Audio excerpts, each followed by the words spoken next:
Welcome back to the Now Morning Show. It is a little before 7 o'clock here on TTT. And of course, today is Monday, the 6th of September. And what that means is, guess what? The children are going back out to school, at least virtual for now. Now, the Prime Minister did announce that on October 1st, maybe the 4th, 5th and 6th form, the standards, well, actually the form, will be able to return to school once they're fully vaccinated. But for now, everybody is going back to school online. And I have with me Miss Sharon Mangroo, who is the CEO of the Catholic Education Board of Management, and we'll be discussing virtual classes and the effect this is having on children. Good morning, Ms. Mangroo. Good morning. How are you today? I'm very well, thank you. Nice. Thank you so much for joining us on the Now Morning Show. So we're going to jump right into it. It's now a year and a half, Ms. Mangroo, since the children have been, doing virtual classes. Do you believe that they'll be able to cope with another year or another school term of not having that face-to-face interaction with their peers and with teachers? Our children are resilient. They will cope. It's not the best. The children need a socialization. They need to be among their peers. Learning happens not just between the teacher and the student, but student and student. So they need to be in school. They need a face-to-face interaction. But in the absence of that, they will cope. They have been coping. We've had some marvelous success stories. We have some that are not successful, but on the whole, the children have been managing. Now, in terms of any complaints, because I know one of the things that happened in March 2020 with the onboarding of the online classes, there was a lot of talk about, devices not working, connectivity issues, that sort of thing. Do you anticipate that to happen again, given the fact that we had a year and a half to work out all those kinks? Maybe not to the same extent, because we have been able to solve the device issue largely. We've been able to supply devices, and by we, I mean between the private sector and the public sector.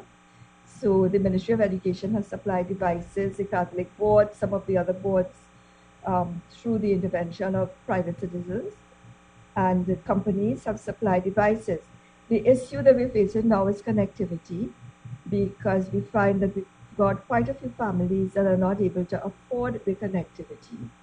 We do have, as a Catholic Board, we do have a way of dealing with that, in that we've got some providers who have got together to provide an affordable solution. Even that, though, is not affordable enough for some of our families. And so we are going to be relying on the generosity of our citizens again to assist with that. The other issue would be for those who not only do they not have connectivity, but they don't have electricity. So we are also looking at solutions for that. Right. And in terms of time spent online, especially for the primary school students, is there a suggested screen time that you would suggest to parents or even teachers for the children who are doing the online classes? The Ministry of Education has made recommendations for screen time. So the classes are not the same as if they were face-to-face. They've not got the same time periods. They spend less time in the screen. And not only that, the actual teaching, normally the teacher will give the children some work, they will make a presentation, and then the children are on their own. They don't have to be on screen in order to do the work that has to be done. So they're not on screen for the entire school day. Right, and just going back a bit, we mentioned how important social interaction is for these children. But of course, they have the screen time, they're away from their friends, they're away from their teachers. Can this possibly lead to mental health issues now or even sometime in the future? And what is the Catholic Board doing, or the Catholic Education Board rather, doing to, handle that situation if it arises? Yes, it can, and a lot of other things can happen. The psychologists tell us, yes, there is that possibility. In families where there might be only one child, it may be a little more difficult than in families where there are children, because of course there's socialization within the home. The parents can help with this. What is the board doing? We assist our teachers. So we provide support for them. The Ministry of Education also provides psychosocial support, and we do as well. We continue to work with our teachers and with our students wherever assistance is needed. to provide it as best as we can. Right. Now, Ms. Mangroo, I'm going to transition a bit into vaccination because I know that has started. It started back in August for students. And I know the government said that, on October 1st, fully vaccinated students from forms 4, 5, and 6 will be able to return to school. But we are seeing some vaccine hesitancy when there was a big uptake when the vaccination program was just launched. And I think it's begun to, fluctuate a little bit. Do you think, based on that and what you're seeing with the figures and the vaccination, do you think students will be able to return to school on October 1st, at least the form 4s, 5s, and 6s? Very definitely. Now, we can't look at all of the children as acting as a whole because they're different. What we find, the Catholic Board has responsibility for 6 schools, 6 secondary schools that are government assisted and 1 private. And the behavior in the schools is different. So in 2 or 3 of our schools, we find there's been a high uptake with the vaccines, both students and teachers. And we find that they're very ready, very anxious to get back to school. In the other schools, the uptake is a little different. In 1 school, it's very low. So we continue to work with our parents. We've actually had a webinar sponsored, well, it was organized by Presentation College San Fernando, and that is available online. It's on YouTube, in which there were 3 doctors that made presentations, and a 4th doctor was available to answer questions as well, so that parents were able to ask questions, to have their fears alleviated a bit. And I think we have to continue with that education program so that people's concerns can be met and people can be assured that it is safe to take the vaccine. So we have some schools that are very, very ready and that will have the majority of their students attending classes in person. We have other schools that we will continue to work with.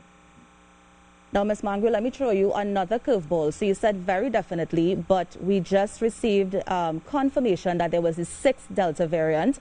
We got that release from the Ministry of Health yesterday. So given the fact that the Delta is now here, it is more contagious, do you still believe that we could be able to open school for certain sectors of the student population by October 1st, given the news that the 6th Delta case has been confirmed?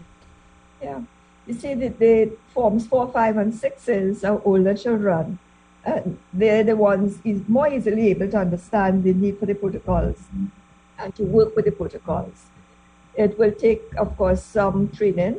It will take constant reminding. So it's going to be a lot of work for the principals and teachers. Definitely. And we've had the experience of the children being out for exams, for lab practicals, and for examinations without incident. So I think that that is going to be very possible. The lower school, I know there will be more concerns. The infants, the primary schools, there would be more concern because it's a little more difficult to manage those children and to keep them observing the protocols. Right. And finally, Ms. Mangroo, the Prime Minister suggested that maybe if the vaccination program isn't successful, if we don't reach the herd immunity that they want, he may make mandatory vaccination of the COVID-19 for students. Do you believe this is the right approach in order to get all our students back out to school? I think what has to be done is whatever keeps our students safe, and safe in all ways, safe physically where their health is concerned, but we're looking at mental health. We have to look at this from a holistic perspective. I guess looking at me, you can tell I'm a certain age. I remember lining up in school for my vaccines. And I have had the vaccination for COVID. I went very early. I'm fine. I'm fine. All right, Ms. Mangroo, thank you so much for joining us on the Now Morning Show and for sharing that information. And of course, we look forward to speaking to you again sometime in the future. Thank you so much. You're very welcome.